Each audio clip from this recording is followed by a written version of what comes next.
I call this meeting of the House Higher Education Finance and Policy Committee to order. Members and staff and guests of the public, I want to welcome you back to the Minnesota House of Representatives Higher Education Committee. We appreciate your interest and participation in the legislative process. To ensure that everyone can view, hear, and understand today's proceedings, we ask for your cooperation in maintaining decorum and civility throughout this hearing. For the safety, security, and comfort of all attendees, please note the following guidelines. I, the committee chair, maintain control of these proceedings and establish the following expectations. Signs and placards are not permitted in the hearing room. Verbal outbursts, shouting, or disruptive behavior will not be tolerated. Bernie, I want to make sure you got that. Applause or other audible demonstrations are not allowed. For safety reasons, standing or sitting in walkways and aisles or standing or stretching at your chair is prohibited. If you require any accommodation, please speak with our Sergeant-at-Arms staff who are identified by wearing the gold ties. Troopers and House security personnel are present to ensure everyone's safety. Those providing testimony will be given specific time limits which must be strictly observed. If you receive an entrance ticket, please retain it, as it may be required for re-entry if you leave the hearing room. Failure to comply with these guidelines may result in the removal from the hearing room. Our goal in all of this is to conduct these proceedings efficiently while ensuring everyone the opportunity to observe and participate appropriately. I will now outline specific procedures for today's hearing, including the order of testimony, any additional requirements unique to this proceeding. And in conclusion, I want to thank everyone for your cooperation and participation in the legislative process. All right, the first item of business for us today is the approval of the minutes from April 10th, 2025. Vice Chair Coulter, have you had the opportunity to review those minutes, and would you be willing to move their approval? Thank you, Mr. Chair. I have reviewed the minutes from our April 21st meeting, and I will move those minutes. Those are the minutes I have. I think those are the right ones.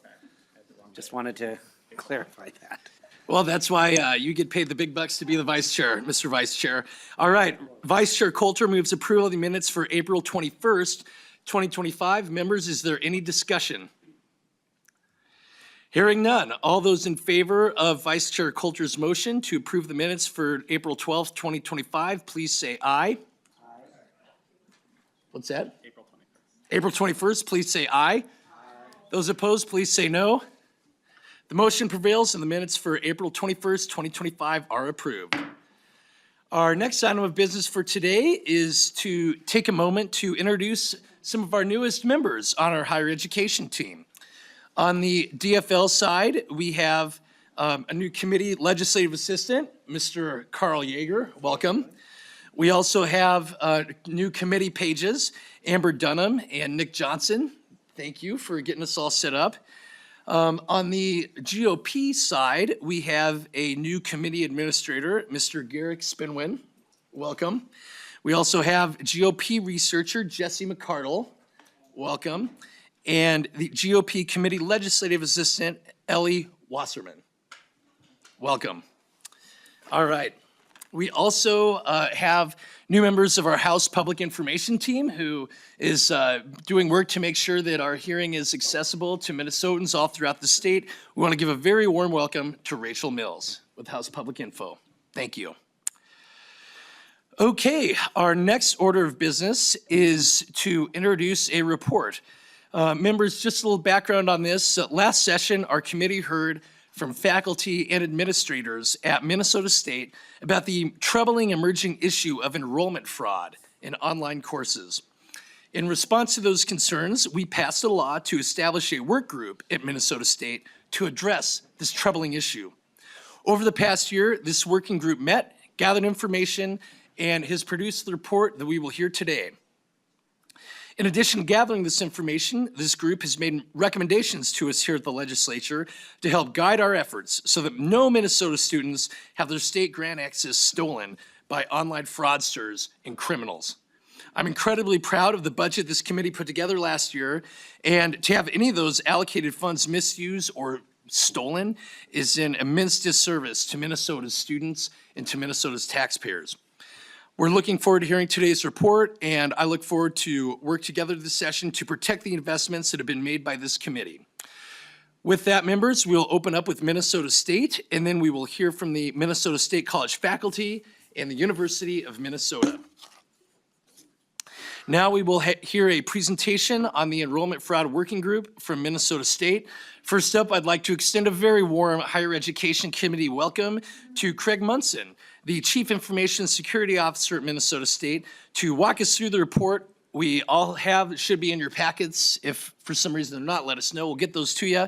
Mr. Munson, welcome to Higher Education. Please introduce yourself for the record and proceed with your testimony. Thank you, Chair Wolgamut. My name is Craig Munson. I serve as the Chief Information Security Officer for Minnesota State Colleges and Universities. And so I oversee the security safeguards for large systems that are used by our 200. I'm sorry, Mr. Munson. I'm so sorry to cut you off. We want to make sure that everyone is able to hear your testimony, so if you wouldn't mind making sure your microphone is on, and if you could perhaps speak closer into it, because we really want to hear what you have to say. Thank you, Mr. Munson. Okay, how about now? We good? All right. Again, my name is Craig Munson. I am the Chief Information Security Officer for Minnesota State Colleges and Universities, and I oversee the security safeguards for the large systems that are used by our 270,000 students, faculty, and staff. I also worked on the legislative report that we're discussing today. I'd like to let you all know that my testimony will be measured. It may seem like I'm not providing enough detail. Our posture in these conversations is always that fraudsters are listening and learning, and so there may be questions I will be unable to respond to. Well, before we jump into the report, I'd like to provide some background and context around the types of student fraud that we are seeing and how we are responding. So many of you may have heard of the term ghost student in the past. And what is a ghost student? Well, ghost students are fraudulent enrollments created using stolen or fictitious identities. These fabricated students often are acquired via stolen identities, and they exploit college application systems to illegitimately obtain government aid and other institution services. And why are we seeing this more over the past several years? Well, ghost students have existed for quite some time in higher education. This is not really a new phenomenon. However, ever since the pandemic compelled many higher educational institutions to offer more online classes, this type of enrollment fraud is on the rise. Colleges and universities across the nation have quickly become a primary target for fraudsters who believe that both public and private school systems tend to be much slower in adopting cybersecurity defenses. So what are our risks at Minnesota State? You know, the fraudsters conduct these attacks at scale, often attempting to enroll hundreds and even thousands of students, fake students, at once. If these fake students manage to get enrolled, they then apply for the Pell Grants and other federal college subsidies, stealing money that was intended for real students in need of financial aid. Fraudsters also try to gain access to services, including things like productivity software such as Office 365. They try to gain access to our learning management systems and email systems with the purpose of creating phishing attacks, causing further harm to students, faculty, and staff. So what are we seeing at Minnesota State and our 33 colleges and universities? So we have seen a significant increase in fraud attempts over the last 3 years. During that time, we spent a good amount of time learning the tactics and techniques of the fraudsters. We have implemented a variety of safeguards to mitigate the effects of these fraud attempts.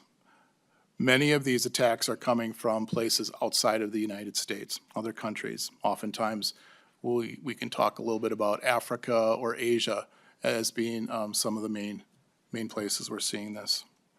Our analysis shows us that these fraudsters are very well organized and are well financed. They use modern techniques to avoid detection and collectively make tens to hundreds of fraud attempts per day at our colleges and universities. They use productivity tools like regular businesses, and they use AI to automate much of their work. Now, speaking of AI in particular, with the influx and awareness in the use of AI, fraudsters have access to sophisticated technology tools that assist them in their fraudulent activities. It should be noted, we also leverage AI in our detection and response systems in kind.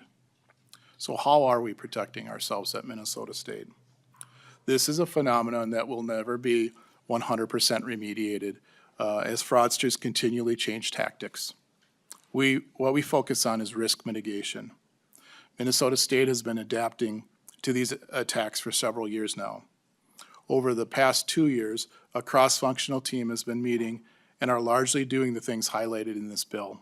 We have been working with our partners in academic and student affairs and their communities of practice. Some of these safeguards are very manual work, with staff members reviewing student applications and validating that this is a real person. Sometimes additional identity proofing steps are required. We are also looking at utilizing validation tools provided by Workday, which for when we implement our new student information system. You may have heard of that previously. I'd like to mention that there are some off-the-shelf solutions that for a long time were not very well suited for student enrollments, as many of these vetting or proofing systems are mainly useful to provide for people who have an established credit profile. So their accuracy degrades for people who are under 25, more so for folks under 21 years of age. And for our PSEO students, our high schoolers who are under 18, this is quite ineffective. Now I'm happy to report that new off-the-shelf solutions have become available over the last year and are now usable and workable in the higher education space. So our cybersecurity and academic teams are working together to ensure that we do not create equity gaps with our remediation tools, but at the same time, leverage these safeguards effectively to mitigate the attacks. As an open access organization who brings in all, we need to mitigate a balance between accessibility and fraud protections. So that should give us, I would say, a brief history up to where we are today, moving into 2025 and 2026. And with that, the Minnesota State College and University Enrollment Fraud Working Group was convened pursuant to the 2025 session law to develop policies and procedures to prevent fraudulent enrollment in online courses. It is important to note that the technical component of the fraud working group was initially formed a year prior to the legislative request, as risk factors were increasing back then. Once the legislation was passed to establish the working group, Minnesota State briefed the bargaining units and student association leaders on the work of the existing enrollment fraud working group and invited them to provide feedback and provide perspective and guidance. We see this work as an ongoing effort to mitigate fraud. So we had some key findings as a group. The group has established several of them, and the first one was we defined what the scope of the enrollment fraud is, and that was to include fraudulent actions including falsified records, stolen or fake identities, and financial aid fraud. The term ghost students, which we've heard already today, is defined as stolen or fictitious identities used to enroll in courses primarily to fraudulently access financial aid and institutional technology services. We also acknowledge that this is a rising threat. The pandemic-driven expansion of online learning has increased visibility and frequency of this vulnerability. There are risks to Minnesota State. Large-scale attacks can divert federal aid, compromise IT systems, and erode trust in admissions and financial aid processes. It's also a key finding was we are experiencing an artificial intelligence battleground. Fraudsters leverage AI to enhance their attacks. At the same time, Minnesota State employs AI-driven safeguards to protect us and counteract them. Another key finding is we have implemented protective measures. Minnesota State has implemented business process changes, technical safeguards, and manual identity verification processes to combat this threat. And equity considerations remain central to ensure protections do not create an unreasonable barrier for legitimate students. So next I'd like to talk about the fraud working group's accomplishments. And so the fraud working group implemented several new initiatives and safeguards to assist with mitigating enrollment fraud. Minnesota State implemented a considerable number of business processes and technical safeguards to strengthen fraud detection over the past year. We made changes in our student information system and identity systems that better track and alert on potential fraudulent student applications.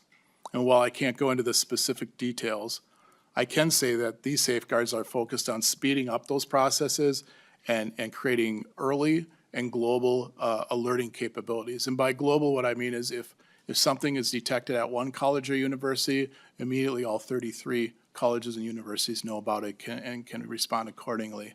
Because our attackers, they don't just do one application. They try and hit as many as they can and all the institutions as often as possible. We also firmed up our identity proofing processes. So when you put your ID out, it is who you say you are, and to ensure that that's the reality. Another key accomplishment over the past year was we developed and published something known as the Enrollment Fraud User Guide, which is a comprehensive resource for all colleges, campus, and system office employees. The guide provides standardized protocols to deter fraudulent activities and clear steps for responding to suspected enrollment fraud. It includes how to do account research, identity verification, and communication processes. This is a living document that is updated as the fraudsters change their tactics. And then finally, we identified an opportunity area to further enhance our fraud protections. Our analysis shows automated identity proofing systems represent the most impactful safeguard. Though implementation of this technology would require an additional $1 to $1.5 million annually. This type of system is considered the gold standard in protecting ourselves from student financial aid fraud. So in the report submitted to you, we have also made some recommendations, and based on the findings of the working group, the following recommendations are offered to strengthen the ability of Minnesota State colleges and universities to prevent and mitigate enrollment fraud. First and foremost is the investment in an automated identity proofing system. These systems have matured to a point of being adaptable and usable by our diverse student population, providing equitable access to younger students and those without established credit histories. Those funds would be used to acquire, implement, and maintain an automated identity proofing system across all 33 of Minnesota State colleges and universities. And again, the estimated annual cost was $1 to $1.5 million for. It would include acquisition, implementation, support, and maintenance of a typical system. An automated identity proofing system will dramatically speed up and expand on the manual identity proofing processes that we're already doing today. This would result in more accurate detection capabilities, and implementing a system that runs at near real-time speed will provide targeted, advanced, and timely alerting to colleges and universities. And that's critical in mitigating financial aid fraud. An automated identity proofing system is more flexible than manual processes, allowing us to rapidly react to the ever-changing attack patterns and techniques the fraudsters throw at us every day. And the next recommendation is on ongoing legislative oversight. And this would be to require annual reporting to the legislature on enrollment fraud trends and mitigation efforts and system performance and how things are generally going. This would ensure transparency in how funds are used to strengthen fraud detection and prevention. Another recommendation is the expansion of cross-functional collaboration. And what we're talking about here is expand the collaboration between Minnesota State's academic and student affairs teams with my own cybersecurity team. In essence, this would formalize the fraud working group as a standing committee to monitor evolving threats and recommend timely safeguards. We also have a recommendation in enhanced training and awareness.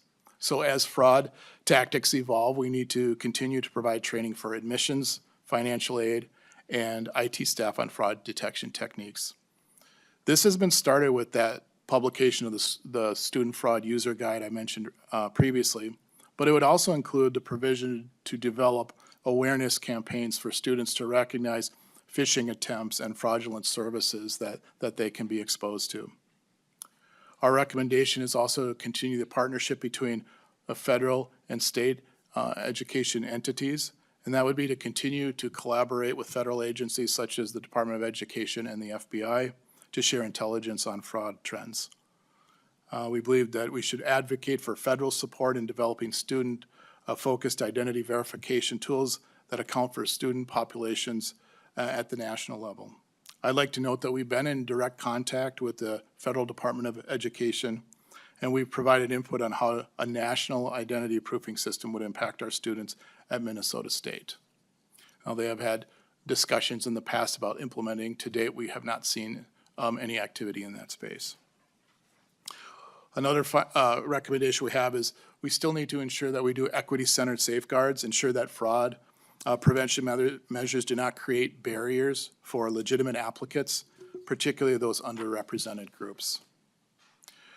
So in that space, we would conduct equity impact assessments before implementing any new safeguards. So we need to do our homework first before implementing a new technology, process, or system, and then learn later how it affected our students. We need to do that up front. And then our last recommendation is the institutional adoption of that enrollment fraud user guide and ensure that continued system-wide adoption was created by the fraud working group and require all 33 institutions to integrate the guide's standardized protocols into admissions, financial aid, and IT practices. And we are committed to provide ongoing updates to that guide, as I had mentioned, as fraud tactics change and evolve, ensuring it remains a living resources for staff training and operational response. So wrapping things up in conclusion, enrollment fraud, particularly the rise of ghost students, represents a persistent and evolving challenge for Minnesota State colleges and universities. And while significant progress has been made through business process changes, technical safeguards, and collaborative efforts, continued investment and vigilance are essential. The working group, again, recommends prioritizing the implementation of an automated identity proofing system, strengthening cross-functional collaboration, and maintaining equity-centered safeguards. Additionally, the enrollment fraud user guide should be formally adopted system-wide to ensure consistent, standardized response to fraud across all campuses. Legislative support in funding, oversight, and partnership will be crucial to ensure Minnesota State can protect taxpayer resources, uphold institutional integrity, and provide assurance that legitimate students receive the financial aid and the services they need to succeed. So thank you for the opportunity to speak on this topic. And with that, I'd be happy to answer any questions that you may have. Mr. Munson, thank you so much for that insightful testimony. Members, are there any questions? Representative Robbins. Thank you, Mr. Chair. Thank you for being here. And for the record, when I came, my colleagues' spots were filled. That's why I'm sitting on this side of the table today. Hey, if you want to switch, we'd be happy to have you, Representative Nice to Robbins. see you all. Yeah, that would actually make things a lot easier. No. Thought you wanted to hang out with us today. I'm not sure why their spots were filled, so I don't know what's going on. But anyway, welcome to the committee. How many, I read your report. I don't see a number for the number of ghost systems in this system. Number of ghost Mr. students. Munson. Oh, sorry. Number of ghost students, you were asking? Yeah, we have ghost students in our systems. We remediate them as quickly as possible. I can't give you specifics, in a public testimony on the numbers because our fraudsters are also listening in and they do different campaigns to say, well, we tried it this way or we tried it that way. And so we don't want to kind of tip them off on what's effective and what's not. But I'd be happy to talk to you offline on that. Yes. and I think Representative it's Robbins. Thank you. Sorry, Mr. Chair.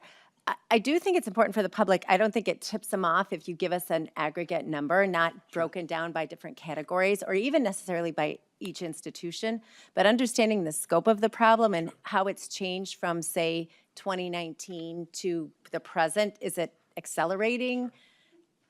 Those numbers matter, so please. Mr. Munson.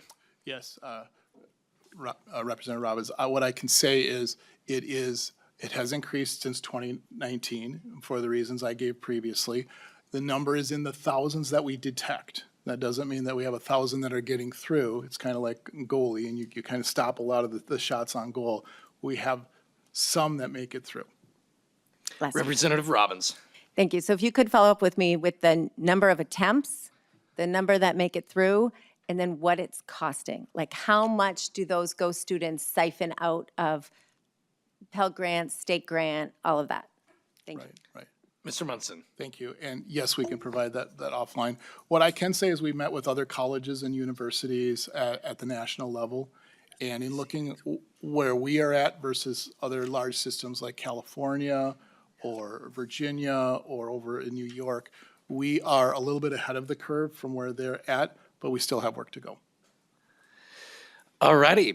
Further member discussion going down our list. Vice Chair Coulter.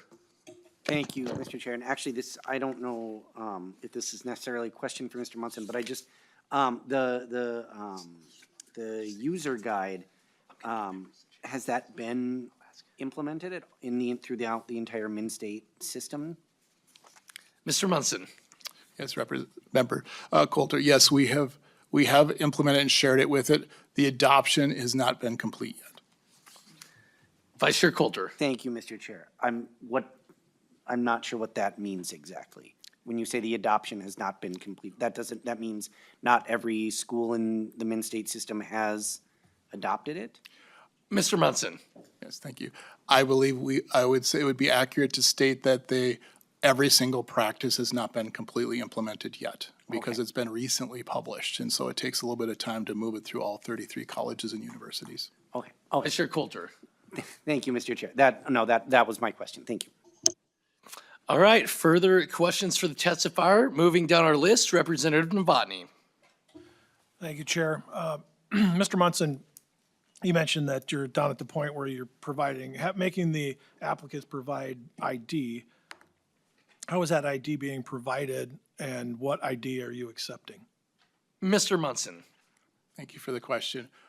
I don't have all the specifics. Again, I focus more on the technical side, so this would have to be in front of the business. What I can say is typically what happens is it's any state-issued ID is accepted. Representative Novotny. Thank you, Chair. Mr. Munson, I, like Representative Robbins, would like to get some details on that. If you could do that offline? Be happy to do that. Mr. Munson. Sorry, would be happy to do that. All right. Anything further, Representative Novotny? I don't think it's going to make any difference what question I ask, Representative. Okay. Further discussion and questions for the testifier, Representative Cleaborn. Thank you. And Mr. Munson, I appreciate your being with us today, and I understand that you're playing a very serious and difficult game with fraudsters, right? They are whack-a-mole, and while I like that game at the state fair, I don't like it in our computer systems or anything like that, right? I just want to make sure that I heard what you said to Chair Novotny. You said state-issued IDs, is that correct? Mr. Munson. Yes, I believe I said state-issued IDs. I believe federal-issued IDs are also acceptable. Okay, but the government. Representative Cleaborn. Oh, thank you, Chair. Government IDs is what you're saying. Yeah. Mr. Munson. Yes, Representative Cleaborn. Okay. Basically, what we followed was the standard for when you do your I-9, when you're employed or hired. That is the list that we use for establishing a person with those identity forms are acceptable. Okay, I want to. Representative Cleaborn. Thank you. Oh, Getting back in the swing of committee you members. would think yeah. as a chair I would know the protocol, so apology. I also just wanted to take an opportunity to thank you. When the bill was first brought up, I had a lengthy conversation with Minnesota State, and you brought together for me a group of individuals who could explain to me what the system, the educational system was doing. And I just wanted to thank you. You were way ahead of us as legislators in looking at this. And so I just wanted to commend you for taking the early threats. I think someone said to me, this used to be just about getting Microsoft, right? Or software, computer software. And then it has evolved over the decades. Over the years. I just want to thank you for that thorough discussion that we had in 2020. What year are we in? 2025. Mm-hmm.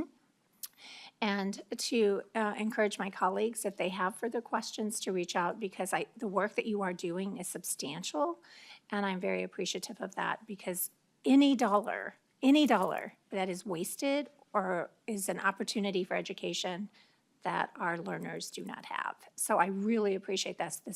We want to stop this theft, and we want to make sure that the money is going where it needs to go, educating our population. So thank you very much. All right, further discussion. Representative Liebling. Thank you, Mr. Chair. Thank you for the presentation. So, yeah, it is indeed infuriating to think that when we allocate the dollars that we have here to go to worthy students in the state of Minnesota, that they are stolen. It is really infuriating. So thank you for the work you're doing. The question I had is kind of about the federal role in this, in helping to stop this fraud. I heard you mention that one of the ways that the resources are being taken is that people are getting Pell Grants to which they are not entitled. And that, I believe, is federal money. And so and I assume that it would be the U.S. Department of Education, which I'm not sure right now what form it exists in still. But you know, what is the federal partnership with you on trying to stop this fraud? Mr. Munson. Thank you for the question, Representative Liebling. Oh, yes, as I said, we did have a conversation with the Federal Department of Education. It sounds like they are very interested in doing something at the national level with our observations on how well are they equipped to do it, or how well they are going to enact something. We are waiting. We are hopeful, but hope isn't a strategy. And so we have to take matters into our own hands to protect the integrity of our financial aid process. Representative Liebling.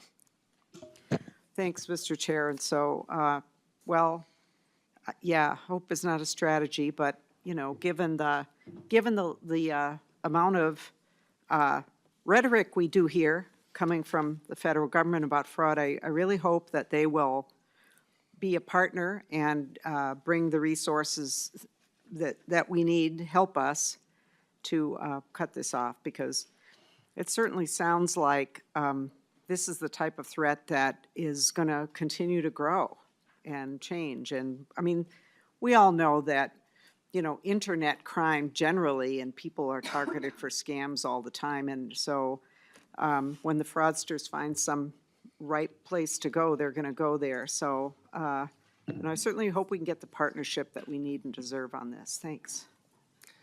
Thank you, Representative Liebling. Are there any other member questions for Mr. Munson?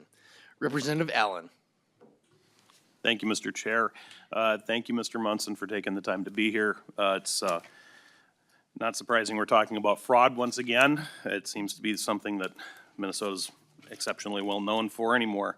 I was just kind of wondering, as you've gone through and done kind of the autopsy of what you're kind of seeing in the vast scale of this whole entire ghost student problem is, can you tell me specifically how many, you don't have to tell me how many numbers, but just tell me how far back this goes, how many years you were able to track students going, or people trying to set up fake accounts within MnSCU? Mr. Munson. Yes, Representative Allen, it went back over a decade. Originally, we had fraudsters that just wanted to have an email address that was connected to a college or university because they were interested in using that for vanity reasons. And then they learned that they could get software discounts if you have a .edu behind your email address, then you can get money off. And then they wanted to sell them on eBay, maybe for $5, and make money that way. Then they wanted to get into our email system so that they could launch phishing attacks and try and impersonate students there. That was probably, I would say, about 8 or 7 years ago is what we saw. And then, well, we've all gotten the letters in your mailbox where it says, oh, you've been a victim of identity theft. Your PII was lost. And how could you monetize that? In the last 3-4 years is where we've seen, oh, well, one way is we could pose as a student. And so this causes harm to our citizens of Minnesota and citizens throughout the United States. And the team that I work with, we are very concerned and very I would say, progressive in the sense that we want to stop this in its tracks. So, I work in IT, I work in cybersecurity. We don't want to see a single person to get a single cent that isn't entitled to it. So we're very aggressive in our approach. Representative Allen. Thank you, Mr. Chair. Just a quick follow-up question. With that given, can you give me do you have a rough estimate as far as what does this cost either the U.S. taxpayer coming out of the state of Minnesota or the Minnesota taxpayer specifically, as far as do you have a rough estimate of about what this is nailing us for at this point, or what it's potentially cost us? Mr. Munson. Thank you, Representative Allen. I don't in front of me. I'm not on the business side for all that. My focus again is on the IT. We may be able to get you some offline, a little bit more information on that. When I look at what keeps me up at night, there are other types of attacks that worry me more. Ransomware attacks, phishing attacks cost us more money as an organization than fraud does at this point in time. So I want to accurately characterize, what level of threat are we at. And so I just wanted to lay that out there for you, that it's not the largest thing, that things are falling apart. It is, this is rising a little bit. It used to be number 4, number 5. It's risen to number 3. And that's why we talked about additional help from the legislature in implementing like an identity proofing system so we could bring that down. I want it to be number 10th or 11th as far as severity. Anything further, Representative Allen? No, thank you, Mr. Chair. Thank you, Mr. Munson. Mr. Munson, I've got a question before we move down the list. Can you offer any insights to juxtapose our issue, both the issues that we're having as well as our methods to address it, and compare that to other states? Are other states experiencing issues with fraud, enrollment, and what are other states doing that we can maybe learn from? I appreciate the question. Yes, we have looked at how do we measure up against other states. I don't want to say that we're doing way better than a lot of the states. We are doing better than some. We look at what happened in other states and what's happened at their large systems, and we look at them. We study them. What have they done? What are we doing different? And we maybe because we were attacked a little bit later, we got kind of the inside scoop on what was happening at the other states, and we were able to put up our defenses a little bit sooner in some cases. Doesn't mean we remediate them all. Again, fraudsters use 10, 20 different techniques on any given day, and so they're always rotating what they're trying. But if we can stop the vast majority of them, which we are, we always kind of stay a little bit lower on the insight than some of these other ones that got it right away. Thank you. Further discussion, Representative Duran. Thank you, Mr. Chair. I don't know if you're going to be able to answer this. I hope you can, but can you walk me through the, application process to a college? I've gone to 3 separate colleges now, and it's pretty extensive for all of them. And, verifying information, everything. Can you just provide me the kind of high notes of what information you guys are asking for and an application process? Mr. Munson. Thank you, Representative Duran. It's been a while since I've applied myself and walked through it. It's the basic demographic data that we collect. It depends on the type of student that you are and whether it's a 2-year or 4-year degree, so it gets in a fair amount of details there. They do ask for birth date and some of the general information that you would if you were like applying for a job or something like that. It's similar to that. Representative Duran. Thank you, Mr. Chair. So would that include like a social security number or any type of verification? Mr. Munson. Yeah, Representative Duran, we have a spot to collect the social security number, but again, we also have international students, a large number of them at some colleges and universities, so there is not always a universal identifier that we have for all students. So we do ask it, but it is optional. Representative Duran. I'm glad you mentioned that because that was going to be my next question. How do you verify your foreign students and their identity? Mr. Munson. Representative Duran, and I'm not into the deep specifics on that because I'm in IT and not on the business side, but what I can say is they have an international number that they follow up through, so there is it's like a social security number, but it's a different type of identifier that they follow up with. Representative Duran. Okay, further discussion. Representative Hansen.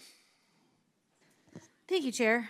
I don't know if I have so much of a question. I just want to kind of reflect something back and make sure I'm understanding this correctly.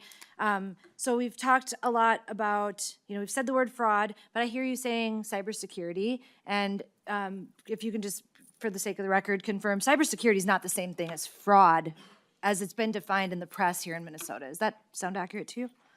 Mr. Munson. Representative, yes, cybersecurity is, in a simple way, it's keeping attackers out of our systems and out of our networks. Sometimes that can include fraudulent activities.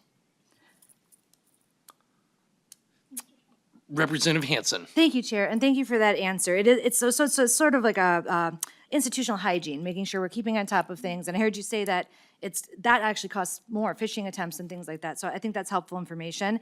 And I also want to comment on Representative Liebling's question about the federal response. I heard you say that really you're basically not getting a whole lot of help. It doesn't sound like what I gathered. And I appreciated the chair's question to follow up on that about what other states are doing as well.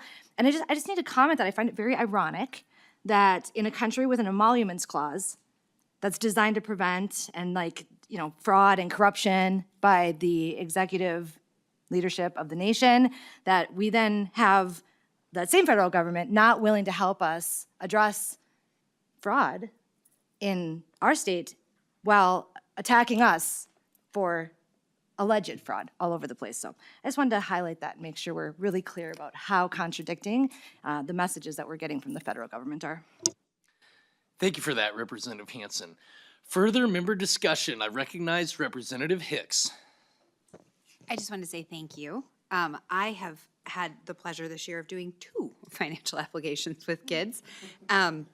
So it's so fun. So I've got to submit all of the documentation and go through the whole process, not as a business, but as a mom who's just got a lot of financial aid applications. But I was interested in some of the changes that I saw this year when I was helping with some things. There were some additional pieces that were different. And so I actually went looking, and back in January, there was a story about ghost students. And it was fascinating, and I remember listening to it. And that was nationally. It wasn't Minnesota specific, but the Trump administration's U.S. Department of Education Inspector General said that it was a huge issue and that it's been going on for decades. And he also estimated the overall cost to federal dollars to be $350 million perpetrated in recent schemes. So I think it's pertinent that we were maybe a little bit ahead of that here in Minnesota and already had a working group which was started by yourselves, before we were aware, you were aware, and doing things within your power to try to slow any concerns here in Minnesota. But the focus of the story, as I'm sure you're all aware, was not about government people. The focus of the story was about the students whose lives are destroyed when they suddenly have federal student loans that they didn't even know existed until they get a letter from the IRS telling them they're going to take their tax return or garnish their wages or put a lien on something. And he said it can take years for that to catch up to these victims.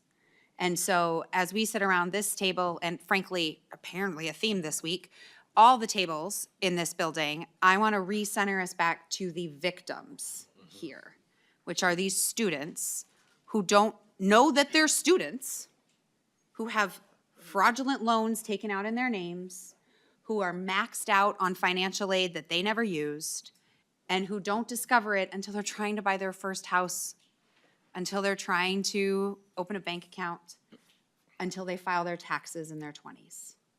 So just recentering us back to the people who are the victims of fraudsters, because there are lots of victims when we have fraudsters, one, of course, being taxpayers. But the other victim is the people who funds were intended to help. And over and over and over again, those are the people that are hurt the most, and they're hurt multiple times. And we have got to remember them in these conversations. Thank you, Representative Hicks. Further member discussion. I recognize Vice Chair Schwartz. Thank you, Mr. Munson, for your time today. I was wondering if you can help me clarify equity center safeguards? Mr. Munson. Yes, Representative Schwartz, sorry. Equity Center safeguards, we have different populations that, originally, when we looked at identity proofing systems, they would ask hundreds of questions. And so if you were a younger person, for instance, you don't necessarily have a driver's license, you don't necessarily have the IDs that you're looking for. So we needed systems that were adaptable, or that you could prove your identity in alternate ways. So some of the new systems, how they've adapted is, well, you can actually show up at an identity proofing location that's in any major city, and so you can show your documents there. So in case you don't have a phone, for instance, or you don't have internet access, you still are able to come as a student into Minnesota State. Representative Schwartz. Thank you. All right, are there any further questions for Mr. Munson? I do have a follow-up. Oh, I apologize. Vice Yes. Chair Schwartz, So please continue with your questioning. Yes, excuse me. With the equity safeguard, you said that because some are minors and they don't have ID or verification, they have to bring documents. So does that mean that some people do have to provide ID where others don't?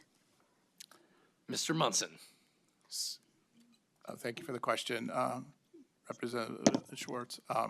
Yes, in cases that if we look at an application and let's say that the address of the application ends up to be US Bank Stadium, for instance, we will escalate it and say we want more types of identification because it's probably not likely that you're living at US Bank Stadium, to give an example.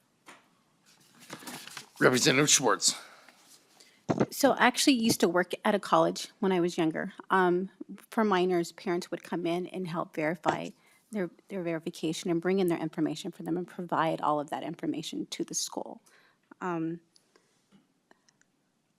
you know, is that still happening or is everything still online? I mean, are you able to follow up on that?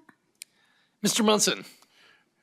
Thank you, Representative Schwartz. Yes, it depends on whether it's an online course or whether it's in person. If it's in person, there's very little concern or difficulty in proving identity. It's the online coursework that we have, which is pretty frequent in PSEO programs and other programs that we offer at our 33 colleges and universities. Representative Schwartz. I know when I was attending school, you do have to come in person to get like a photo ID to verify that it was you. Is that still something that's still in practice today? Mr. Munson. Representative Schwartz, yes. And so some of our four-year colleges, it's more common, a little bit less common in our two-year college. Representative Schwartz. Thank you, that's all I have. All right, further questions from members. Representative Robbins. Thanks. I wanted to follow up on what Vice Chair Schwartz was asking about. So if it's a minor, I'm assuming even if they're PSEO students, they have a driver's license or a high school ID. So you just, is there like a statutory reason you cannot look at those IDs or they, just talk more about that. I was unclear about that. Mr. Munson.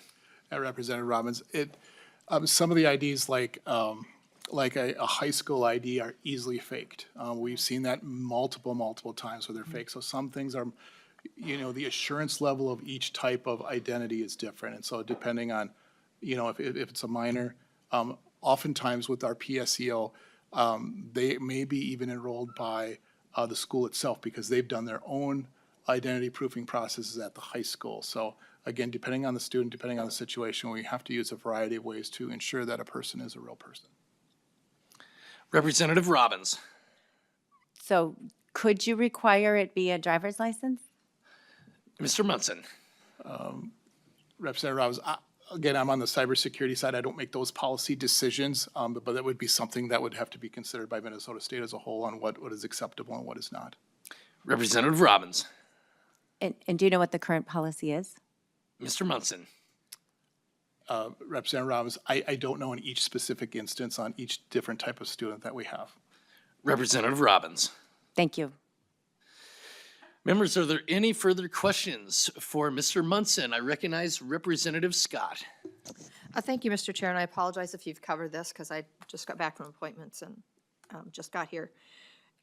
What sort of internal, within these colleges and universities, what sort of internal controls, if you will, or safeguards are there that help staff catch the fraudsters? Mr. Munson.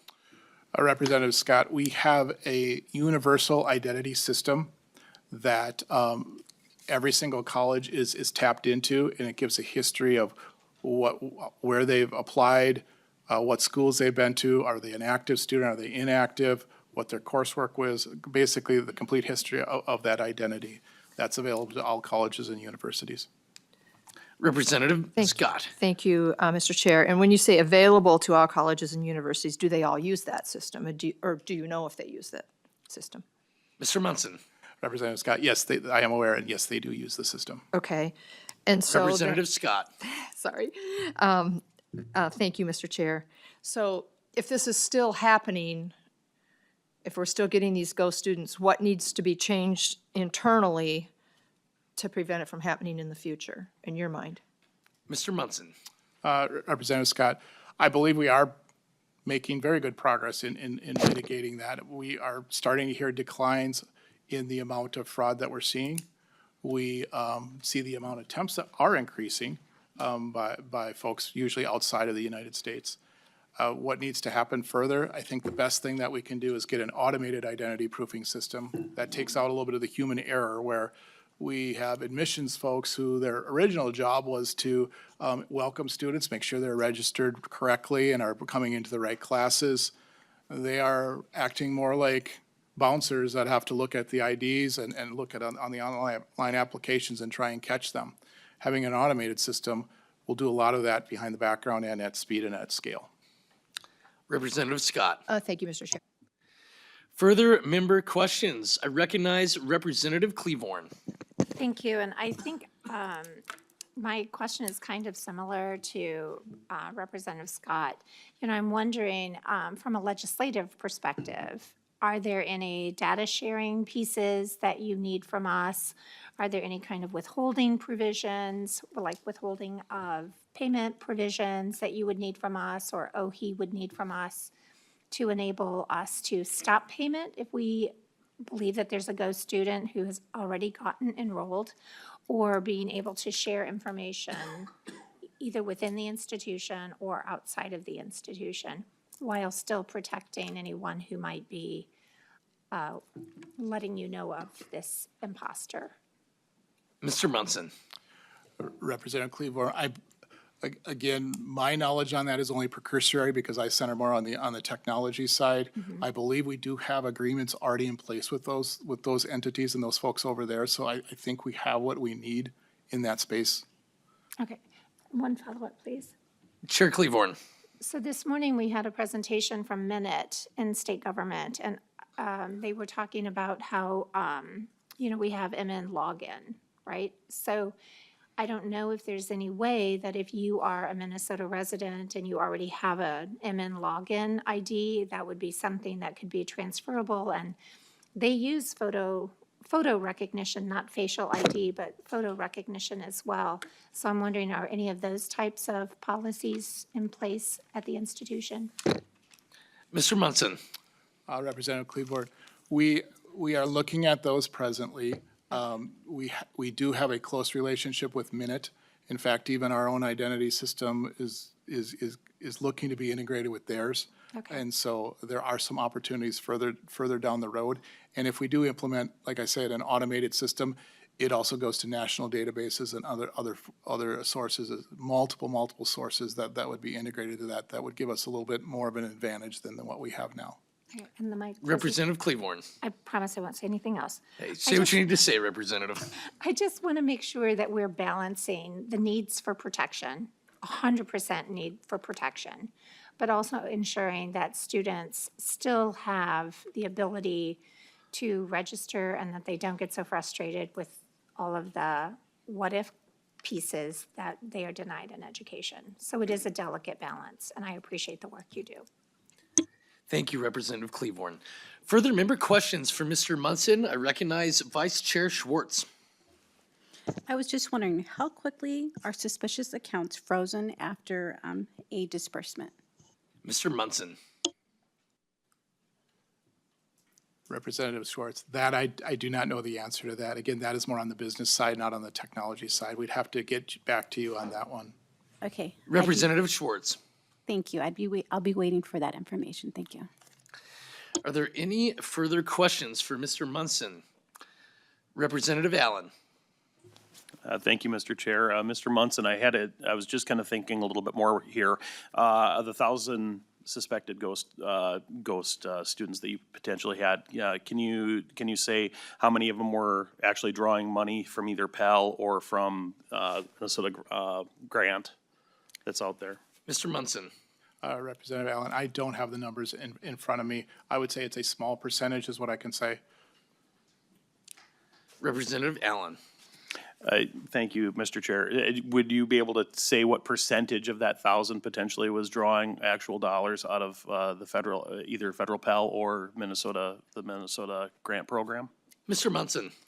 Representative Allen, I couldn't. I don't have that information, but we would look to get that to you as best we can. Representative Allen. I really, thank you, Mr. Chair. Yeah, I would really appreciate that. I think it would kind of clarify it a little bit more so we can kind of understand the fiscal impact of what this kind of fraud is having on the state of Minnesota. Thank you. Are there any additional member questions for Mr. Munson? All right, seeing none, Mr. Munson, we can't thank you enough for taking the time to testify before our committee today. Thank you.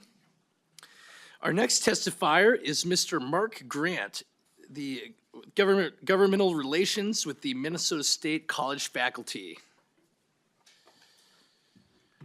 Mr. Grant, welcome back to the higher education. Great to have you back here today with us. Please introduce yourself for the record and proceed with your testimony. I absolutely will. Thank you, Chair Walgamot. Vice Chairs, it's good to see everybody again. Thank you so much. For the record, my name is Mark Grant. I'm a communication studies faculty member at Dakota County Technical College and currently help with the governmental relations work on behalf of Minnesota State College faculty. I want to start by saying that MSCF is well represented in the work group by Dr. Joe Hacker, of Century. Unfortunately, Dr. Hacker is on sabbatical, and this time just didn't work out for him. So in his absence, I can tell you he's infinitely smarter on this stuff than I am, but I can share with you from a faculty perspective some of the things that we're seeing across the state. First and foremost, our faculty are reporting a significant decline in ghost students. So full stop, that's super cool, like that's great. The reduction, significant as it is, doesn't equal zero though, which kind of brings me to the second point, which is as appreciative faculty are of all the work that's going into making sure that these folks don't end up in our classes. We are still struggling with what to do on a course specific level, what to do when they do in fact slip through. And that leads to conversations that I'm simply not equipped to have. We can have conversations about resources and training and high-end AI detection tools and best practices and all of that kind of stuff. But one of the things our faculty are looking for, honestly, still at this point, is statewide a clear expectation. As faculty, we have a long-standing obligation to report no-shows in the first 10 days of the semester, the goal being to identify folks who just don't show up before financial aid is dispersed. We also have an obligation to track that attendance and report a last day of attendance after students have been MIA for about 2 weeks. That is longstanding, and that's what we do. But beyond that, we just tell our faculty and have been telling our faculty, if you suspect something, you have to say something. But that's the extent of the guidance that we've been able to give.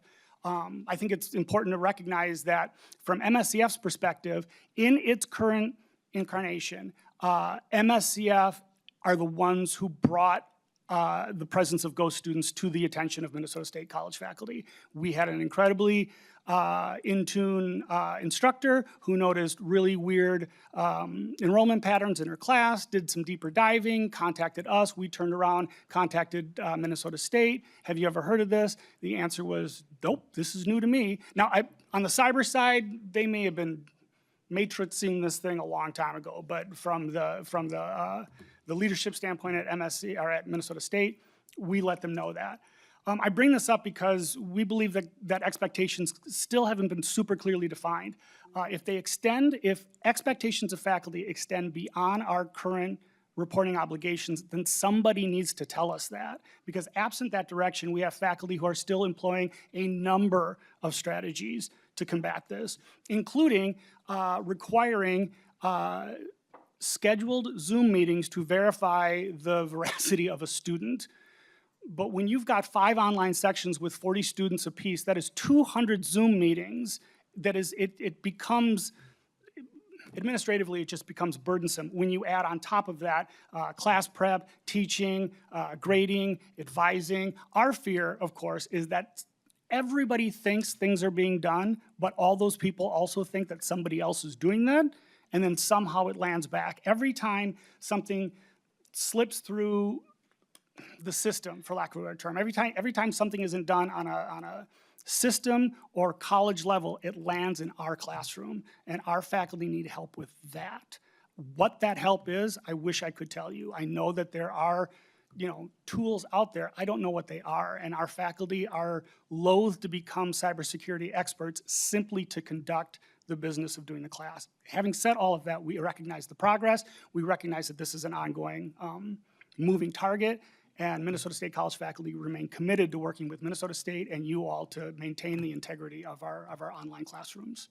But other than that, I'll be happy to answer any questions I think I might be able to. Mr. Grant, thank you so much for that testimony. We will now open it up to member questions. Representative Noor. Thank you so much, Mr. Chair. Thank you, Mr. Grant, for all the work that your colleagues and everybody is doing to help the state of Minnesota. My question is, if the enrollment for a specific class is closed because you may end up having ghost students who may not even be seeking to acquire the resource, how does that really impact? If a student wants to enroll once your class level has already been reached, how much have you seen of that? Mr. Grant. Thank you. I'm sorry, I'm still getting back into the habit of this as well. Thank you, Representative. In short, I can tell you when this came to our attention via that perceptive faculty member, that faculty member had seen such a dramatic uptick in enrollment in her courses that additional sections were added. We're not seeing as much of that anymore simply because there has been a decline in those who have slipped through. But there's no doubt that in an attempt to continually meet the needs of our students, that if seats are taken, metaphorically speaking, by students who don't really exist, it could result in an additional section being added, or what's more likely at this point is that a student who needed that class simply gets frozen out of that class. Anything further, Representative Noor? Thank you, Mr. Chair. So to that extent, so the students who are legitimate who may not be getting the enrollment that they deserve, how do we help them? Because right now, once they're not enrolled in that class, they have to wait for the next semester to be able to enroll. That disrupts even their graduation and everything else. Can you quantify that level of engagement that the faculty has to get involved? Mr. Grant. Yeah, thank you for that question, Representative. Can I quantify it? No, I really can't. As open access institutions, we work really, really hard to maintain availability and access when our students need it. Now, you have to thread a needle between, if we only offered classes when students wanted them, every class would be offered between 10 a.m. and 1 p.m. and nobody would ever take a class on Friday. So, you offer the classes when students want them, but understanding also that some students have a fairly tight timeline. And if they can't get this communication class this semester, that pushes them into the summer and extends their pursuit for a degree or their educational goals. It may add expense. It's a constant juggling act. It absolutely is. There's an efficient classroom size that most efficiently uses the professor's time and the student's time. We don't hold sections for 2 students because it's just not a viable way to move forward, but we are constantly trying to measure and adapt to the needs of the students and what's available. Thank you, Mr. Representative Chair. Noor. Anything further? Okay. Moving down the list, I recognize Vice Chair Coulter. Thank you, Mr. Chair, and thank you for being here, Mr. Grant. I feel like I always have to point out when Mr. Grant is here that I am the proud son of a longtime MSCF member. My mom taught at Normandale Community College for many, many years, so grateful for that. I do want to, and I understand you're sort of pinch hitting in this hearing, but you're saying that what I'm hearing you say is that faculty and staff that you are hearing from still feel there's a significant lack of clarity, lack of guidance. And I want to turn to this point of the user guide that was recommended.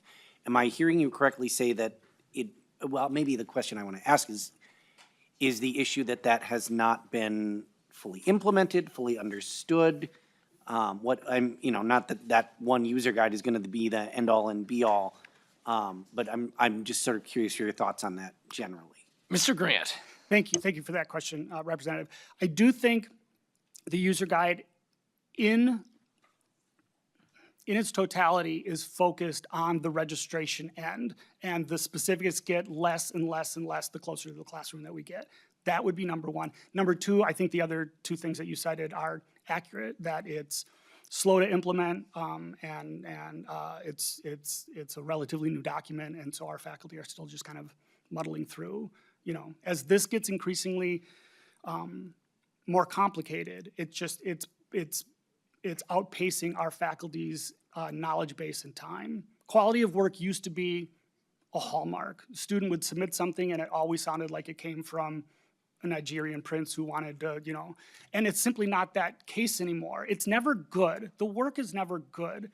But as open access institutions, these Go students' work is becoming close enough to the type of the quality and caliber of work that we might expect to see early on in a semester from a student who might really be struggling and who is, maybe college wasn't on their radar and they're back after years, or they just didn't think they were going to end up in college. And so it's a difficult dynamic to start out a semester identifying what you think might be a struggling student, and the first item of business is to make them prove that they're a real person. By the way, your work is so questionable that we're not entirely sure you're real. That's an incredibly difficult dynamic to build a relationship with a student, and our faculty are really struggling with that. Vice Chair Coulter. Thank you, Mr. Chair. Thank you. That's helpful, and I think to me, and I hope our friends at the Mid-State Home Office are listening, that, to me, that obviously suggests that the user guide is something that needs to be sort of an iterative process, that it's not something that, okay, we did this and now we can dust off our hands and move on. But I think it also suggests to me the importance of the other pieces in the recommendations here, that we make too many demands of faculty and staff at our schools to begin with, and asking them to become cybersecurity experts in the process is really not in their job description. And so I think that's where we need to dive into these other pieces sort of on the front end, and then moving in as far as we can. And then the last thing that I want to say is sort of in a similar vein, I think, to the point that Representative Hicks made.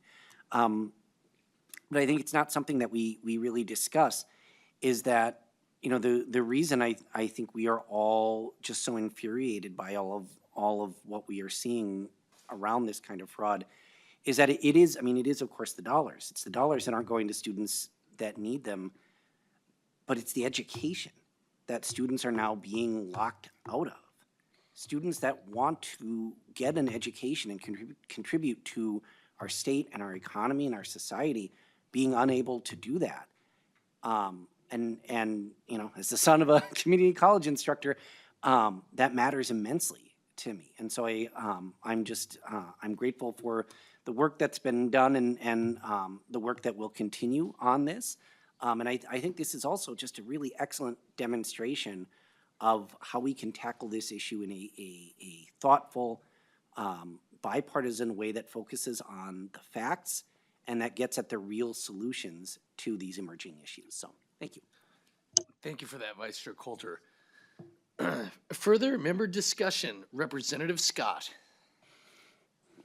Thank you, Mr. Chair, and this might be for nonpartisan staff, but I'm just wondering, and maybe this was covered before I got here, but I'm just wondering what other states are doing to curb this. Are there some best practices out there that we could take a page from, or the entire thing, and not have to reinvent the wheel to solve this thing?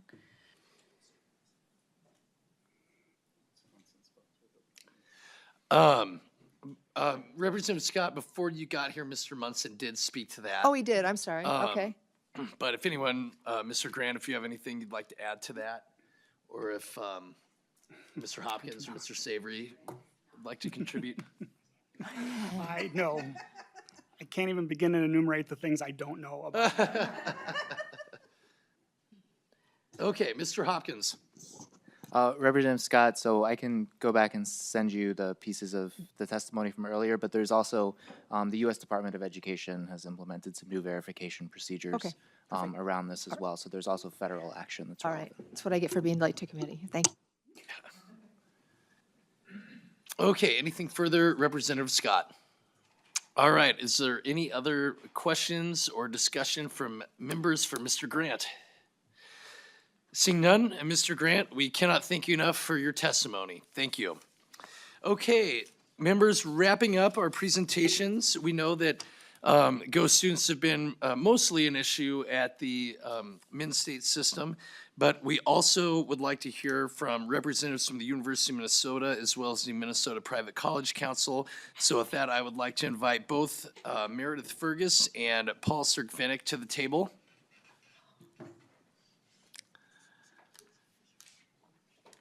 Ms. Fergus and Mr. Sergvinick, I want to give you a warm welcome back to the Higher Education Committee. We appreciate you being here today. If you could, Ms. Fergus, if you could please get us started, state your name for the record, and proceed with your testimony. Thank you. Certainly, thank you, Chair Wolgamott and members. For the record, my name is Meredith Fergus. I am the Financial Aid Analyst for the Office of Undergraduate Education at the University of Minnesota Twin Cities. I'm actually filling in for Nate Peterson, our Director of the Office of Student Finance, who is unable to join us today. So please save all hard questions for him. Thank you for giving us the opportunity to share information about the University of Minnesota's admissions processes, especially in how we combat enrollment fraud. Due to the Office of Admissions' detailed business processes, we actually are able to weed out suspicious applications early on. We also complete a final verification of confirmed students in the summer prior to them enrolling in the fall and receiving any financial aid. This process is applicable to both new incoming students as well as our transfer students. The first thing is our admissions application requires an application fee be paid or an application fee waiver be completed, which is often a barrier to BOTS. So it's actually a step that students have to go through. In addition, the admissions staff verify each confirmed student's final high school transcript in the summer to ensure not only that they have graduated from high school, but also kind of confirming that final identity. So students who do not pass this verification have their offer of admissions rescinded and therefore do not receive any financial aid in the fall. I should note that these admissions processes are in addition to the verification that goes on as part of the FAFSA filing process and the financial aid staff. So it's kind of a two-part process. So in terms of our non-degree students are not financial aid eligible, but we do have similar identity verification processes in place. And so with that, I'll turn it over to Paul Sergvinick. Ms. Fergus, thank you so much for that testimony. Mr. Sergvinick, welcome back to the Higher Education Committee. Please state your name for the record and proceed with your testimony. Chair Wogomat and members of the committee, my name is Paul Sirkvenik. I serve as the president of the Minnesota Private College Council. I want to start by saying I don't bring the financial aid expertise of Meredith or the cybersecurity expert of the testimony from Minnesota State, but I was asked to give an overview of my understanding of the experience our institutions have with fraud in financial aid. I will say that some of the things that Meredith just described about the enrollment and admissions process at the University of Minnesota is similar to what I understand exists at our institutions. I will just say that so far, our institutions overall have had limited experiences only with financial aid fraud. As you all know, a large share of our programs are in-person and residential programs, and so our financial aid and enrollment staff have direct and in-person engagements with the students who are coming to their institutions very early on in the enrollment process. We had a recent Zoom meeting with our financial aid directors, and one of the topics was financial aid fraud. And on that call, a majority of the institutions indicated they had not experienced any fraud. A small number of our institutions have experienced limited number of financial aid fraud cases that they're dealing with. And among the things I heard them indicate is that they are all increasing their identity verification procedures because of the increasing threat of financial aid fraud. Thank you, Mr. Sirkvenik. Members, are there any questions for our testifiers or discussion to the testimony? Representative Hicks. I just want to say thank you for all the work that you're doing and the different processes. I have gotten the opportunity to apply to lots of Minnesota institutions this year. And the checks that are there are great. And we're not to the end of that yet because we still have to do all of the stuff next fall. But I've been very impressed with the processes so far, just as a mom. I just want to say thanks because it's been really easy to navigate and I just really appreciate that. All right, any further questions or discussion? All right, seeing none, Ms. Fergus, Mr. Sirkvenik, we can't thank you enough for your presentation and your testimony. All right, members, there is no further business before the committee. I want to thank all of our members as well as the testifiers for the thoughtful conversation today.